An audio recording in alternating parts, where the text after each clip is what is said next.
Seul despertou sob um céu cinzento e delicado naquela manhã, como se a cidade inteira estivesse pressentindo algo que mudaria o curso das conversas nos cafés de Gangnam, nas estações do metrô e nos fóruns fervilhantes da internet. O vento frio passava pelas ruas elegantes de Cheongdam-dong, arrastando consigo rumores, palpites e teorias que, nos últimos dias, pareciam ter tomado a cidade de assalto. E bem no centro desse turbilhão, como se fosse o palco de uma revelação há muito aguardada, o luxuoso JW Marriott Diamond Square Seoul se transformava em ponto de encontro de centenas de jornalistas, fãs e curiosos. Logo cedo, filas de câmeras se acumulavam diante da entrada principal do hotel, refletindo frases incessantes como chuva de luzes artificiais. Havia algo na atmosfera que lembrava o início de um K-drama de grande audiência, o silêncio tenso antes da confissão,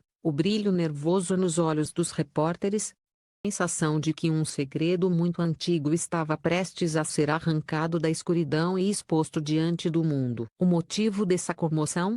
Uma coletiva extraordinária convocada por Jung Woo, um dos atores mais amados da Coreia, e que havia se tornado o centro de um dos maiores monopólios de atenção da mídia nos últimos anos. Poucos dias antes, surgira a notícia que ninguém esperava: Jung Woo e Dara, sim, a Dara do 2001, a musa que sempre manteve aura gentil e reservada, haviam se casado secretamente em Jeju Island. Não houve rumor prévio, não houve notificação da imprensa, não houve pista alguma. Apenas uma certidão de casamento vazada e algumas imagens desfocadas do suposto local da cerimônia, o elegante Tishila Jeju Resort, iluminado pela luz dourada do pôr do sol. O país inteiro entrou em colapso emocional. A questão que dominava todos os portais de notícia era simples, porém profunda, como dois artistas que sempre insistiram ser apenas amigos por mais de uma década subitamente revelavam estar casados.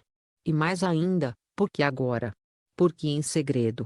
E por que em Jeju? Enquanto essas perguntas ecoavam por Seul, o hotel em Dongdaemun mergulhava em uma agitação quase cinematográfica. O saguão fervilhava com jornalistas falando ao telefone, produtores ajustando microfones, seguranças pedindo silêncio.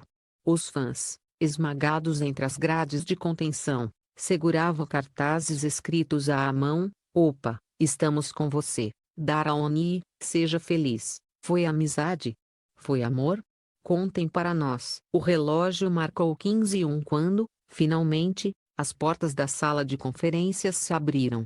Jung Woo entrou primeiro. Vestia um terno preto impecável, simples e elegante, como alguém que queria falar sério, mas sem ostentar. Seus passos eram firmes, porém seu olhar denunciava uma mistura de calma e receio. Ele acenou brevemente para as câmeras antes de se sentar à mesa central. Os flashes dispararam como uma explosão sincronizada. O silêncio tomou a sala quando ele segurou o microfone. Seu primeiro gesto foi inspirar profundamente, como se reunisse dentro de si anos de segredos, hesitações e medos. "Hoje", disse ele, pausadamente, "vou contar por que me casei com Dara."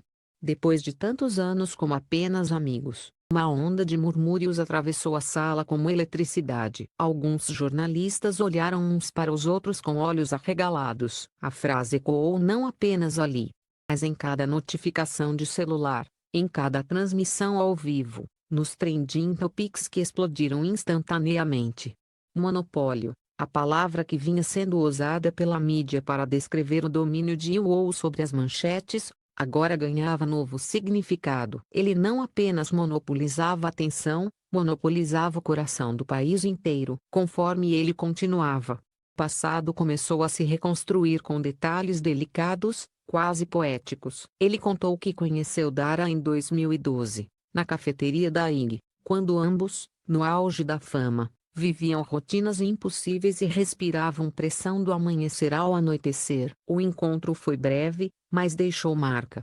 E relembrou o sorriso tímido dela, a forma como ela o cumprimentou com um leve aceno de cabeça, sem saber que aquele momento seria o início de algo que levaria mais de uma década para se transformar. Ele falou dos encontros casuais em Hongdae, onde saíam com amigos em comum, das pausas para café em Apjeong, onde conversavam sobre trabalho, sonhos e medos, das viagens improvisadas para Busan, onde caminhavam pela praia fingindo que eram apenas dois jovens fugindo do caos de Seul.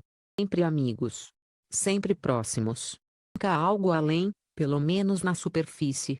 Tinha medo, confessou Yoo, sua voz baixando. Medo de estragar a amizade mais preciosa da minha vida. As palavras pairaram no ar, vibrando delicadamente entre as paredes cobertas de painéis de som. Era a primeira vez que ele admitia esse sentimento. Até mesmo os jornalistas, acostumados a lidar com declarações dramáticas, pareciam absorver cada sílaba com respeito silencioso. Ele então falou do período difícil após sua doença e das sequelas emocionais que carregou por anos. Disse que Dara era uma das poucas pessoas que sabia o quanto ele sofria em silêncio. Ela o acompanhou no hospital em Gangneung Severance, visitou-o em casa durante as noites em que ele não conseguia dormir. E mesmo assim eles insistiam em chamar tudo aquilo de amizade. Eu me apaixonei por ela em 2015.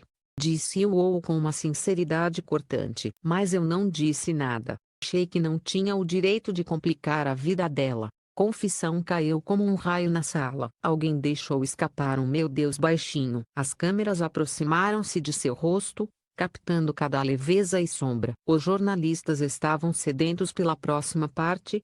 Ziuou não se apressou. Ele parecia querer respeitar o tempo da própria memória.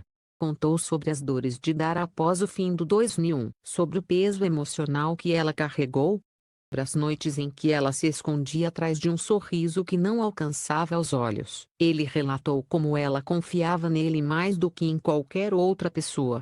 E, ainda assim, sempre diziam para o mundo: somos apenas amigos. Mas o capítulo seguinte da história, aquele que transformaria tudo, ainda estava por vir. Yoo levantou os olhos para a sala lotada com um leve tremor na voz, disse: não queria competir com ninguém, mas percebi que estava perdendo Dara para o tempo. Com essa frase, o ambiente inteiro pareceu prender a respiração. A coletiva não tinha terminado, mas todos podiam sentir que a parte mais explosiva estava reservada para depois, para o momento em que o coração do país seria rasgado e reconstruído ao mesmo tempo. O futuro, assim como o amor, estava prestes a ser revelado em detalhes jamais imaginados. A sala estava suspensa num silêncio quase reverente, como se cada respiração ali pudesse alterar o rumo daquela história contada finalmente a céu aberto. Jung Woo colocou o microfone sobre a mesa,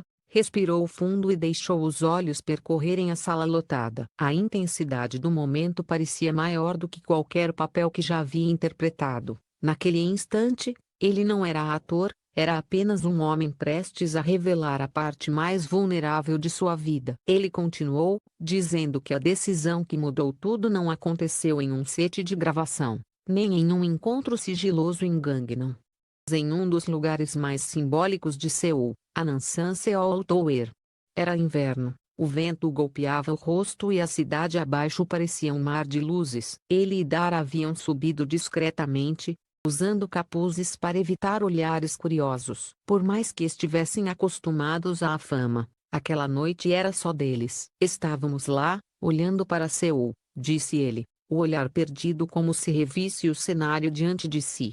E percebi que, mesmo depois de tantos anos, ainda esperava que ela percebesse que eu estava ali, esperando por ela. Dara, segundo ele, falava sobre frustrações, sobre noites sem sono, sobre o medo de nunca mais encontrar um rumo estável após tantas mudanças na carreira. E em meio ao desabafo, citou uma frase que Yoo jamais esqueceu: se um dia eu me casar, será com alguém que me conhece profundamente. Aquilo entrou no peito dele como um golpe gentil, mas devastador. Porque, naquele exato momento, ele percebeu algo impossível de ignorar: ele sempre havia estado lá. Ele sempre a conheceu profundamente. Ele sempre a amou. Eu entendi que estava deixando a vida passar, confessou ele.